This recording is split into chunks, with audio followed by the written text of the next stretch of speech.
Magandang hapon mga ka-Rick Vlogs TV. Ito, ipapakita ko lang po sa inyo ang aking garden dito. Nagtatanim po tayo ng mga gulay, mga kalabasa, okra, at malunggay. At mayroon ding talbos ng kamote. Anong tawag nito? Tanglad. Ano pa? Ito, ipapakita ko sa inyo. Grabe, ang ganda ng tubo, napakataba. Meron din tayong gabi. Ito mga ka-Rick Vlogs TV, mga kaibigan. Ayan po, ito po yung tanim ko. Ayan. Ito po, garden po natin to. Ayan po. Ayan, dito po sa terminal ito. Ayan. Ayan, ito yung mga motor ngayon. Sobrang dami namin dito dahil po medyo mahina po yung biyahe namin. Kaya tambak muna kami dito. So, habang nandito kami nakapila, ayan, ipapakita ko muna sa inyo yung pag may tanim talaga, may anihin.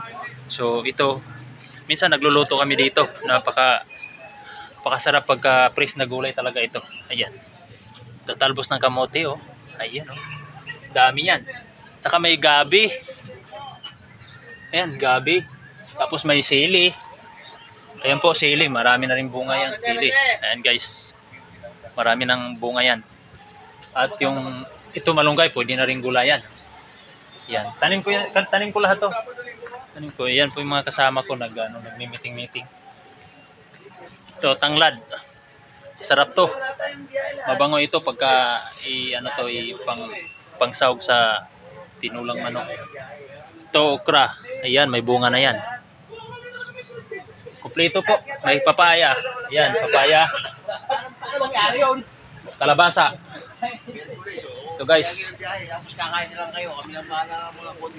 May lugbate guys. Lugbate. Ito yung garden natin. Ako po nagtanim nito. Ay, ito. Ito yung aking master. Itong talbos na ito, ano ito? Anahaw. Talbos ng anahaw yan. Masarap adobo ito. Abay, ang sarap niyan. Uy, ano yan? Umpisa na ba natin yan?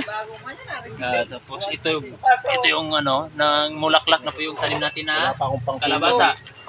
Maraming bulaklak.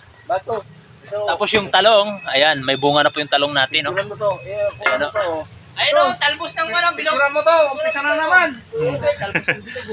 So may kamatis din pala tayo dito natin. Hindi ko pinapakita yung tanim ko na kamatis. Ayan guys. So guys, yun nga, totoo nga yung may kasabihan. May kasabihan pag may tinanim, may haanihin. Ito na. May biyabas din tayo kung ayan, gamot din to sa yung biyabas. Kaya tinanim ko talaga yan. So yun lang guys. Please share and subscribe my YouTube channel, Rick Vlogs TV. Huwag niyo po kalimutan. Maraming salamat.